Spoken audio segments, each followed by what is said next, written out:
우리는 살아가다 보면 우리 주변에 미리 준비되어 있는데도 그것을 모르고 넘어갈 때가 있습니다. 성경책에서도 그러한 이야기들이 종종 발견이 되는데, 특별히 오늘 말씀에서 보실 내용은 열왕기하 6장 말씀에 보시면 엘리사 선지자 그리고 그의 사환 이야기가 나옵니다. 그의 사환이 아침에 일어나 보니 그가 있는 도성에 아람 군대가 포위했습니다. 그래서 두려워하죠.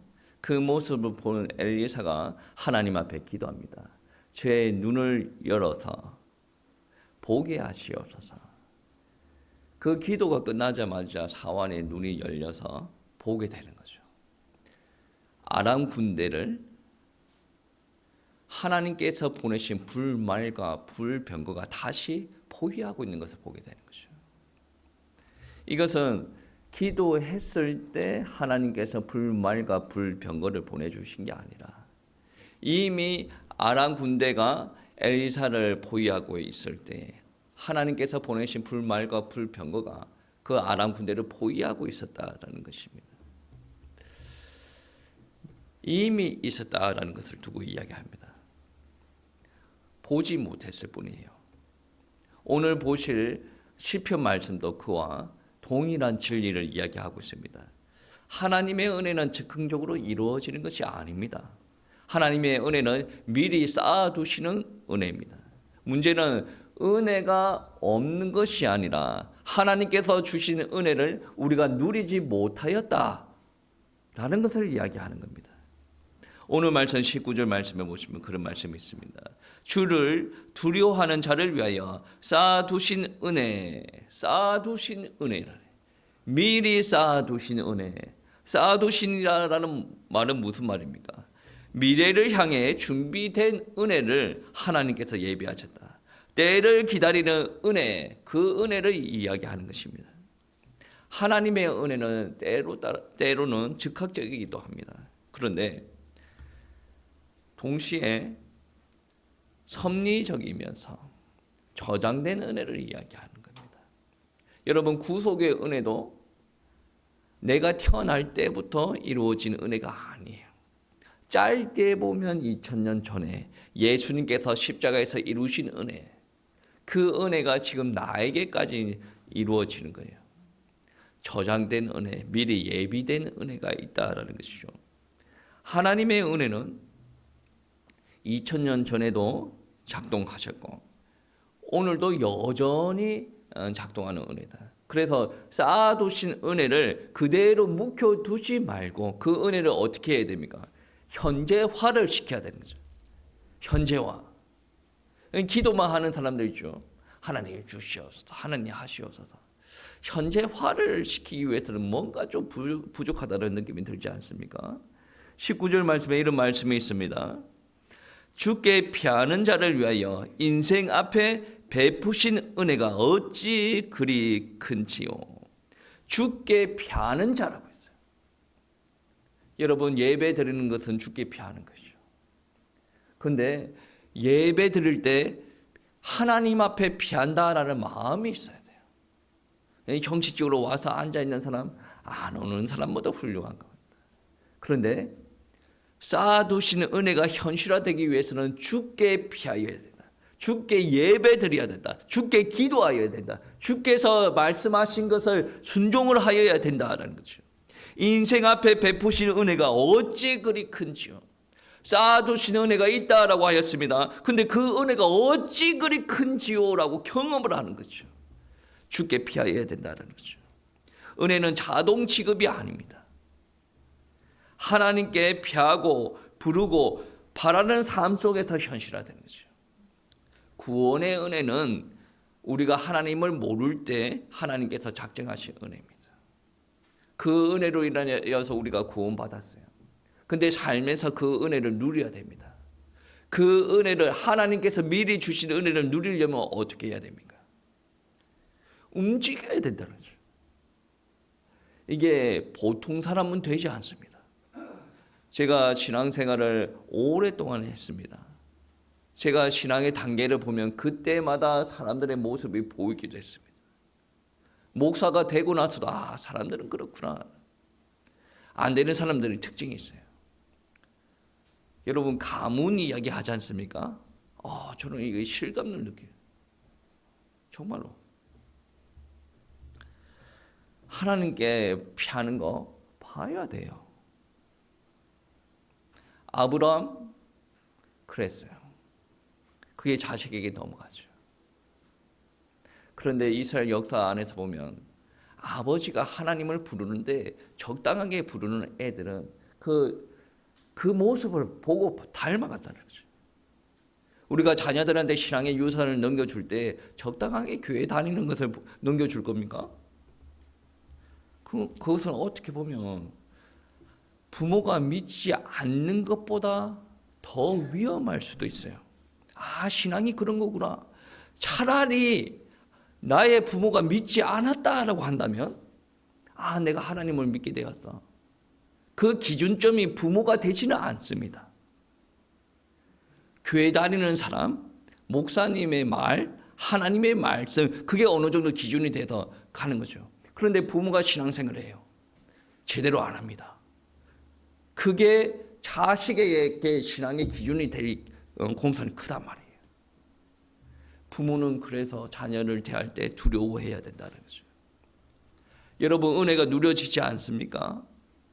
주님께 피하셔야 돼요. 부르짖으셔야 됩니다.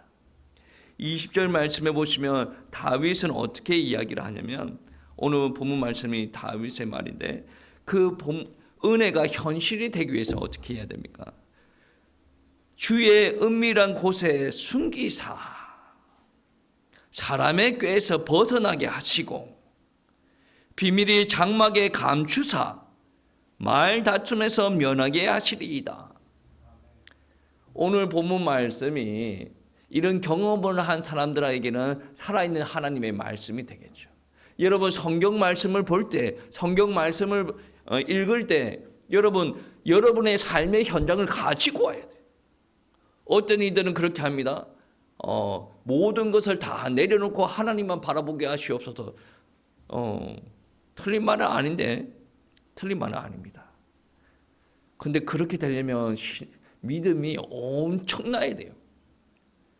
여러분 말씀으로 저와 여러분의 심령을 조명해야 되고 삶의 현장을 조명해야 돼요. 근데 하나님 앞에 왔는데 나는 아무것도 없단 말이에요. 하나님과 동행하는 삶이 있어야 돼요. 누군가의 꾀에 빠진 삶이 있어야 돼요. 누군가와 다툼의 현장이 있어야 돼요. 그러한 현장이 있었을 때 나는 참았다라고 생각했는데 오늘 말씀 보시니까 하나님께서 숨기시고 피하게 하시고 보호하셨다는 거죠. 하나님 앞에 올 때에 아무런 경험이 없으면 되지 않습니다. 여러분의 삶이 있어야 돼요. 그 삶이 계속 축적이 되려면 어떻게 됩니까? 말씀을 받고 그 말씀에 순종을 하고 기도하면서 일주일 동안 살아야 된다. 그래야 하나님의 말씀이 현실화가 된다. 은혜가 추상적인 개념은 절대로 아닙니다. 여러분 신앙생활에 다 10년 이상 하신 분들이에요. 여러분 은혜의 말씀, 은혜 달라고 기도하는데 너무 추상적이야. 그 말은 아직도 은혜를 경험하지 못했다는 거죠. 이미 여러분에게 쌓아두신 은혜가 있어요. 근데 그 은혜를 하나님 앞에 피하면서 베푸신 은혜가 어찌 그리 큰지요라고 경험하지 못했어요. 경험한 사람은 하나님이 은혜 주시옵소서라고 하나님 앞에 부르짖고 기도한단 말이에요. 문제 있을 때 그저 나는 힘들어라고 해서 편안하게 쉬어야지 내버려 두는 것이 아니라 하나님을 더 찾게 된다라는 말씀입니다. 분명히 은혜는 우리의 삶, 구체적인 삶 속에서 역사하신다는 거죠. 은혜, 사랑, 섬김 이게 어떤 사람들에게는 추상적인 개념입니다. 그런데 신앙생활을 제대로 하는 우리들에게는 절대적으로 구체적인 거예요. 절대적으로 구체적인 거예요. 그러면 하나님의 은혜를 받았던 우리들은 2026년을 살아갈 때 하나님 앞에 어떻게 간구해야 되는가? 하나님, 이 교회를 통해서, 나를 통해서 어떤 은혜를 흘려보내야 되겠습니까? 하나님 앞에 물어봐야 되는 거죠. 내가 기준이 아니고 하나님 기준이에요. 하나님, 저는 2025년도 이렇게 살았는데 2026년도는 어떻게 살아야 됩니까? 자꾸 목사님께서 은혜 자꾸 이야기하는데 나는 은혜가 체험이 되지 않은 것 같은데 그 은혜를 어떻게 체험을 하고 어떻게 흘려보내야 됩니까? 여러분, 기도하셔야 돼요. 말씀은 계속 들어가야 기도가 나온다. 때에 따라서는 목사님이 왜 자꾸 나에게 싫은 소리를 저렇게, 나는 저런 말씀 쓰시는데 왜 저런 싫은 소리를 나한테 계속 부딪히게 하는가? 기도하라는 거죠. 기도하라는 거. 여러분이 싫은 말씀이 부딪힐 때 목사가 잘못하는 게 아니라 여러분 기도하라는 겁니다. 기도하라는 거. 여러분은 이제 아이들이 아니죠. 여러분 시편 31편은 엄청나게 하나님을 붙들고 고난의 과정을 겪었던 다윗이 고백하는 거죠. 이 고백을 이해하고 받아들이려면 어린 아이의 수준에서 이런 고백을 절대로 받아들일 수가 없어요. 다윗이 쌓아두신 은혜가 있다라고 깨달았기, 주께 피하니까 하나님께서 나에게 은혜 주셨는데 그 은혜가 엄청나게 크다라는 것을 그때서야 알게 된 거예요. 이 은혜를 어떻게 이해를 하겠습니까? 어린아이가 이 은혜를 이해하겠습니까? 이해 못해요. 이 중에서도 이해 못하는 사람들도 있을 거고 이해하는 사람들도 있을 겁니다. 이해 못하는 사람들도 여러분 기분 나빠할 필요가 없습니다. 우리가 다윗의 신앙을 어떻게 이해를 합니까? 그런데 여러분 그거 있어요. 설교학자 중에 헤던 로빈슨이라는 설교학자가 있어요. 엄청 유명한 사람이에요. 한국에서 그 설교학자를 모르면 설교학 공부를 안 했나? 이렇게 이야기해도 돼요. 그분이 어떻게 이야기하냐면 목사님들에게 이야기하는 거예요. 설교자들에게 이야기하는 거죠. 하나님의 말씀을 대했을 때 내가 용납이 되지 않고 설득이 되지 않는다. 그러면 어떻게 해야 되냐? 당연히 설교자가 이해가 되지 않는 부분이 있죠. 용납이 되지 않는 부분이 있을 거지 않습니까? 오늘 본문처럼 아니 그렇게 신앙의 깊이가 있는 다윗이 이야기하는데 거기서 어떻게 이해를 합니까? 이해 못할 때 성령님의 도움을 구하라 라고 헤던 로빈슨이 이야기를 하는 거죠. 여러분이 이해가 가지 않습니까? 이것은 기도해야 될 부분이에요. 제가 한 주 동안 설교의 내용을 가지고 여러분 기도하셔야 됩니다 라고 이야기하죠. 왜 기도해야 됩니까? 성경 말씀은 그냥 이해가 되지 않습니다. 그냥 적용이 되지 않습니다. 그냥 순종이 되지 않는다라는 거죠. 은혜를 주셨다. 이 은혜를 어떻게 알아? 하나님께서 우리 각 사람에게 은혜를 나눠 주셨는데 그 은혜를 우리는 흘려보내야 돼요. 어떤 사람은 섬김의 은혜를 줬어요. 어떤 사람은 사랑의 은혜를 줬고 어떤 사람은 가르침의 은혜를 줬고 어떤 사람은 위로와 돌봄의 은혜를 주셨습니다. 어떤 사람은 치유의 은혜를 주셨습니다. 이 은혜를 은사라고 표현할 수도 있겠죠. 그러니까 여러분에게 주신 은혜가 있어요. 그러면 그것만 잘 흘러가게 하더라도 하나님께서 기뻐하신다. 많은 것을 잘하려고 애쓰지 마세요. 여러분에게 주어진 은혜 그거 잘하려고 애쓰지 마세요. 뭐 해야 됩니까? 온 은혜를 흘려보내는 거죠. 그거 흘려보내면 나한테 은혜가 없는데 그래서 예비하신 은혜를 구하고 주께 계속 피하라는 거죠. 하나님께서 끊임없이 주십니다. 교회 안에서 여러분 섬기고 살아가는 거 괜찮습니다. 좋습니다. 그런데 문제가 무엇이냐면 하나님께로부터 공급받지 못하는 사람들은 결국 넘어져요. 그래서 제가 끊임없이 이야기하는 것이 있지 않습니까? 예배 드리세요. 기도하세요. 기도 안 하시면 안 됩니다. 몇 달은 버틸 수가 있습니다. 기도 안 하더라도. 근데 기도가 없지 않습니까? 한 번 넘어지면 못 일어납니다.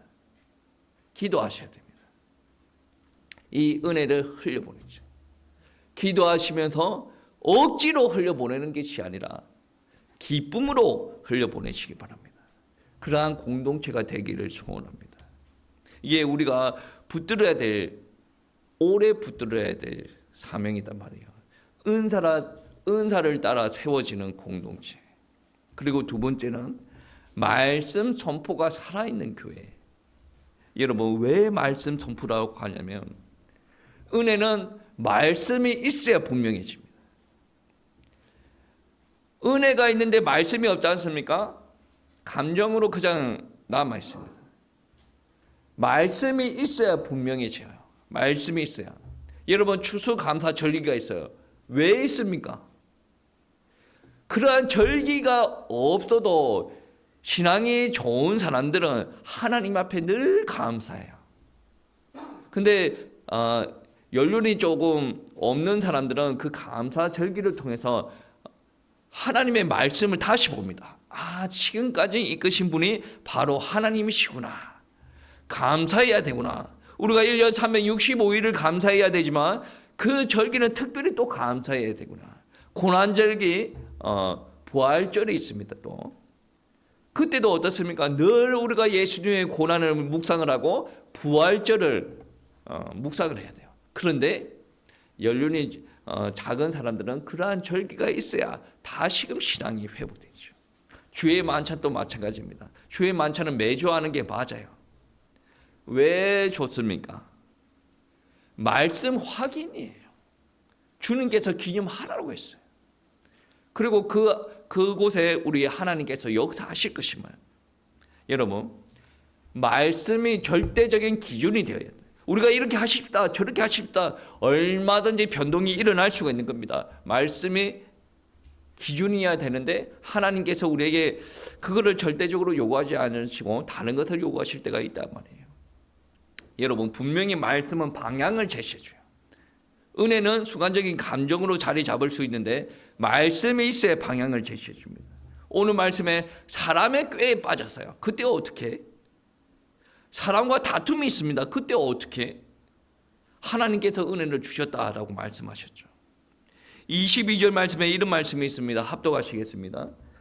내가 놀라서 말하기를 주의 목전에서 끊어졌다 하였사오나 내가 주께 부르짖을 때에 주께서 나의 간구하는 소리를 들으셨나이다. 아멘. 내가 하나님의 은혜 안에 있는 줄 알았는데 순간 놀랐어요.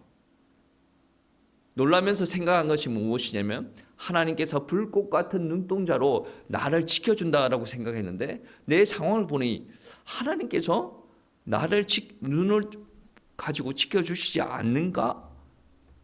라는 생각이 들었죠. 그때 주께 부르짖었다라는 거죠. 그러니까 하나님께서 그 부르짖는 소리를 들으셨다는 거죠.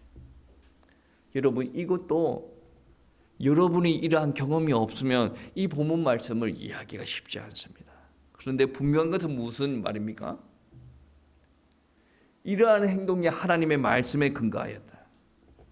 그리고 하나님의 말씀 따라 살아가는 이러한 행동이 나의 삶을 변화시킨다는 거죠. 은혜를 현재화시킨다는 거죠. 여러분, 예배 시간에 이렇게 하는 거 훌륭합니다. 그런데 교회 안에 은혜를 얻었어요. 그 은혜를 현장화를 시킬 줄 알아야 돼요. 나의 가정의 모습이 변화가 없어요. 직장의 모습이 변화가 없어요. 나는 하나님 앞에 예배 잘 드리고 헌신하는데 변화가 없습니다. 그러면 어떻게 예배해야 됩니까? 내가 하나님의 말씀에 순종하고 있는가? 내가 정말로 하나님 앞에 부르짖는 모습이 있었던가? 주께 피하는 모습이 있었던가? 돌려봐야 돼요. 여러분이 예배 나오는 모습이 잘못됐다라는 부분들이 아니라 은혜가 예배의 공간에 국한되어 있으면 하나님의 은혜가 현실화되기 쉽지 않습니다. 그리고 하나님께서 축복 주신다라고 하는데 이 공간에서만 축복 주시면 여러분 만족하십니까? 여러분 만족 못하지 않습니까? 은혜를 현장화를 시켜야 가정도 축복을 받고 직장도 축복을 받고 아니 때때로 경제의 축복, 육신의 축복이 있을 수 있지 않습니까? 교회 안에서만 은혜, 교회 안에서만 축복하지 마십시오. 들고 나가셔야 된다는 것입니다. 그래서 이 은혜가 여러분 가정, 여러분 직장, 여러분 현장을 살리셔야 된다는 거예요. 그리고 이 은혜가 교회도 살리는 역사가 있습니다. 교회는 어차피 완성된 조직이 아닙니다. 이 땅의 교회들 중에 단 한 교회도 완성된 조직이 없습니다. 제가 아는 고신교단의 어떤 목사님, 교인이 1000명 넘게 되는데 그 교회에서 은퇴하신 분이 그래요. 일평생 제자 양육에 헌신을 썼어요. 그러면서 부목사가 개척하러 나간다고 할 때 이야기를 한 거죠. 제자 양육이 답이야. 그래서 그 말을 은혜스럽게 받았던 부교육자는 따라서 일평생 제자 양육을 하고 있는데 어느 날 보니까 제자 양육이 답이야 라고 했던 목사님이 다른 사역을 하고 있는 거죠. 제가 여기서 이야기를 하기 그래요. 셀이라고 하기엔 그렇고 가정 사역을 하고 있는 거죠. 그러니까 그 말에 순종을 했던 담임 목사의 말에 순종했던 부목사를 갑자기 머리에 해머를 한 대 맞은 것처럼 그리고 나서 자기에게 제자 양육이 답이야 라고 했던 목사님이 잘 봤어요. 그리고 나서 제자 양육 잘하면 좋은데 그것만 가지고는 되지 않구나. 예전 담임 목사님이 따라 그 가정교회를 하는 걸 봤어요. 이 땅에 완벽한 교회는 없습니다. 우리 선에서 최선을 하는 거죠. 기도하면서 최선을 하는 거죠.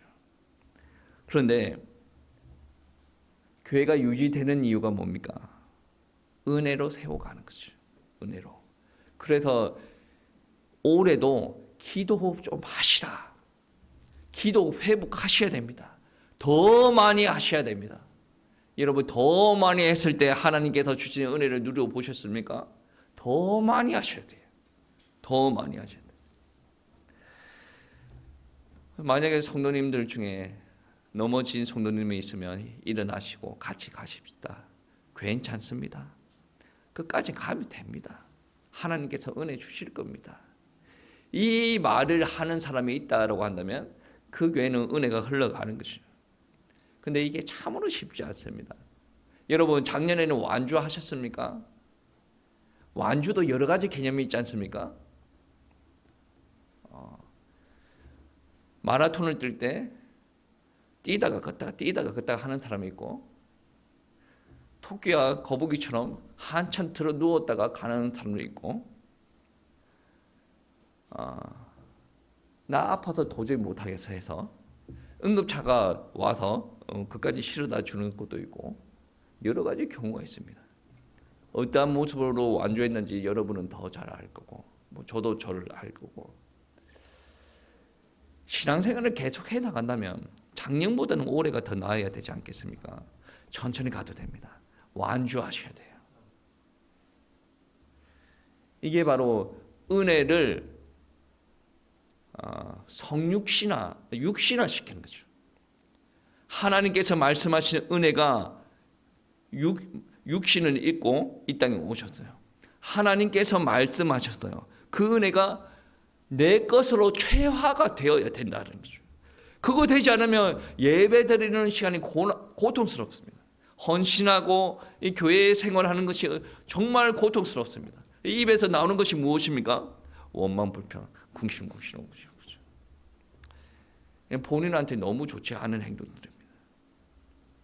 여러분 옆에 있는 사람들한테 흘려보내셔야 돼요. 이 잘 흘려보내는 사람들이 전도하는 거죠. 결국엔 전도가 연결돼야 되는데 나에게 주신 은혜 우리 교회 성도님들한테 흘려보내는 게 이 전도예요. 그리고 우리 하나님을 믿지 않는 이웃들에게 흘려보내는 거죠. 이것도 전도다라는 거죠. 여러분 하나님께서 우리에게 피할 수 없는 은혜를 주셨어요. 칼빈이라는 신학자는 불가항력적인 은혜라고 그랬어요. 불가항력적인 은혜로 우리가 구원받았는데 자꾸 우리가 불가항력적인 은혜에 대적을 하려고 그래. 왜 그러냐? 우리가 육신적으로 할 게 너무 많으니까, 하고 싶은 게 있으니까. 성경의 말씀 보시면 그것을 주장하는 사람들은 하나님의 은혜 안에 들어오기 쉽지 않습니다. 육의 것을 가지고 있는 사람들은 하나님의 은혜가 얼마나 큰지 몰라요. 그 큰 은혜를 경험했던 다윗, 여러분이 육의 것만 가지고 있을 때 그것보다 더 큰 것을 받았단 말이에요. 요셉도 그랬습니다. 이삭도 그랬고 다니엘도 그랬고 모든 신앙인들이 그랬습니다. 목사님, 그 성경의 이야기지 않습니까? 그렇죠. 여러분 아직도 성경을 믿지 않습니까? 안 믿어지면 헤다노비스처럼 성령의 은혜를 구해야 된다는 거죠.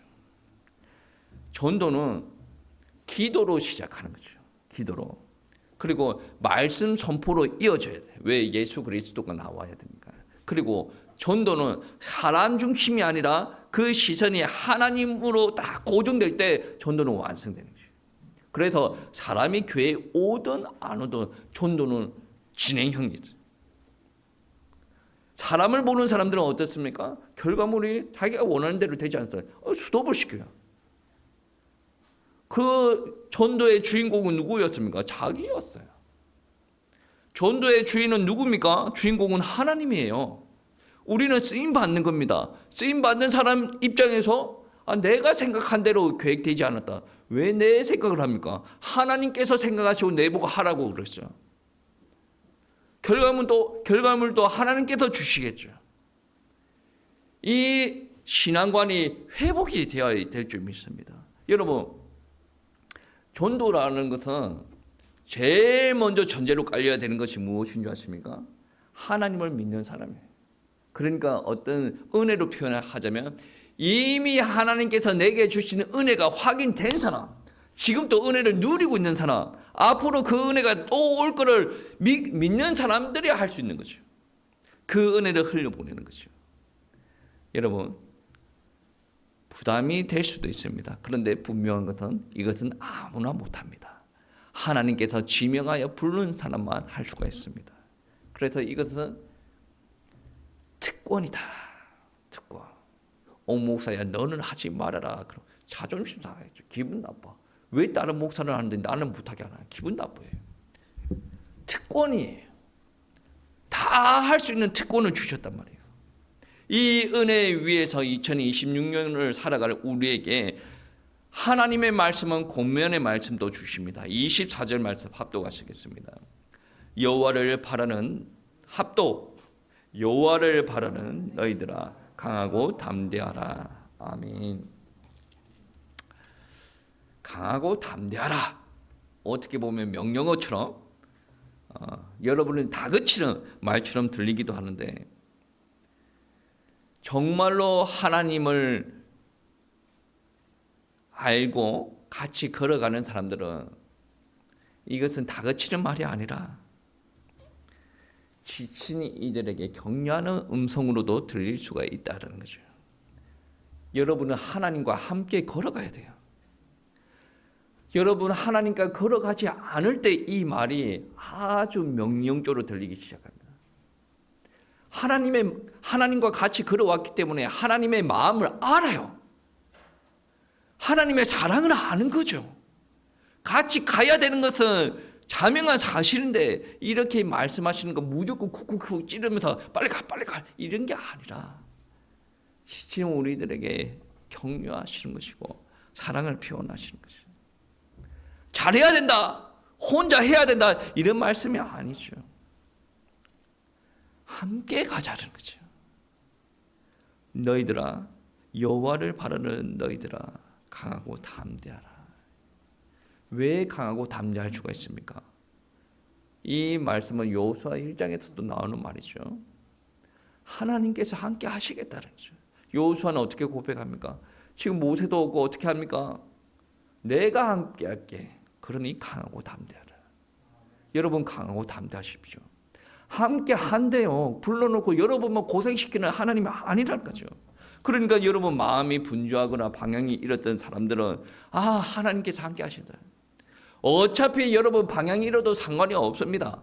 하나님께서 함께 하시면, 여러분의 생각만 고집하지 않으시면 하나님께서 다 이끌어 가실 것입니다. 여러분 혹시 두렵습니까? 괜찮아요. 오늘 말씀을 썼던 이제 다윗은 사망의 음침한 골짜기를 달릴지라도, 곰이 달려들어도 전혀 두려움이 없어요. 하나님께서 함께 하시니까. 이게 너무 추상적이죠? 추상적이죠? 기도하셔야 돼요. 나에게도 이러한 것이 경험될 수 있도록. 하나님은 이미 은혜를 쌓아두셨습니다. 계속 은혜가 떨어질 겁니다. 근데 그 은혜가 내 것이 되지 않습니다. 하나님 탓이 아니에요. 우리들의 잘못이다. 여러분, 은혜를 누리십시다. 예배들 주께 피하십시오. 피하시고 부르짖으세요. 예배 드려야 된다라는 거죠. 우리가 지금 이 시간에 완벽하게 살자라고 이야기합니까? 아니죠. 하나님의 은혜는 무한대인데 우리가 그 은혜를 못 누리고 산다는 거죠. 완벽하게 살자라는 것이 아니라 하나님의 은혜를 의지하고 살아가십시다라는 것들을 두고 이야기합니다. 작년에도 올해도 하나님께서 은혜를 쌓아두셨습니다. 그리고 은혜를 계속 주실 것입니다.